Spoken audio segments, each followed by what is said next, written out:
What's going on, my friends? I am Colin Brown, licensing instructor and licensed real estate broker here in North Carolina. I hope you're doing well.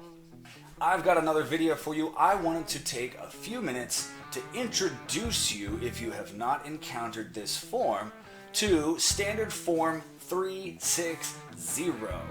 This is the Offer to Purchase and Contract Worksheet. Say, what? It's actually referenced. If you read the offer to purchase, it's actually mentioned in there. And so, what is this thing, right? And how is this helpful? If you've done any business in North Carolina, then you know our contract is long. It's 15 pages in length. Some of the stuff is on page 1, some of the negotiable terms are further back, some other negotiable terms are way towards the end and they have a big impact. So, how can we summarize all of this information? This form right here. Number one, this worksheet is not anything official. This is just a summary for comparison purposes so that someone can gather all of the most pertinent negotiable terms out of that contract and not have to thumb through 15 pages. And if you take a look at it, it even says that this is not a contract, this is not a part of a contract, it's not designed to put someone under contract, it is simply for a reference point.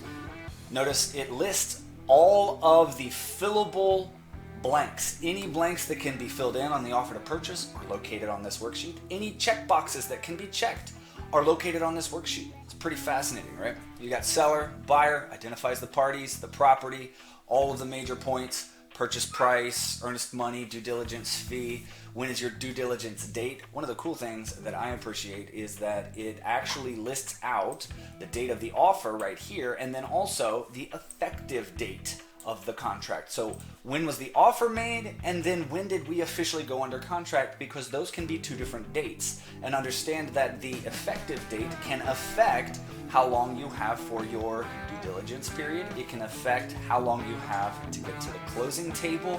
So it's really important to have it actually written out for everyone to see. Also tells you where your earnest money, if any, will be held, who's going to be conducting the settlement procedures, any items that aren't going to be conveying, any personal items that are going to be conveying, the buyer's loan, the buyer, if the buyer needs to sell or not another property in order to qualify for this property.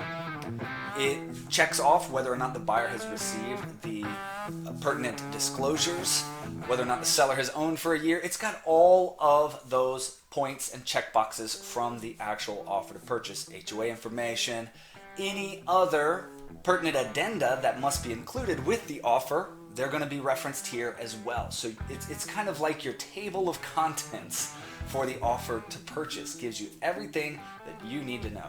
I've got some other videos coming up, and so stay tuned for those. I've got another one coming up about another document that's rarely used, and many of my students don't know that it even exists. So stay tuned for that one. Thanks for hanging out.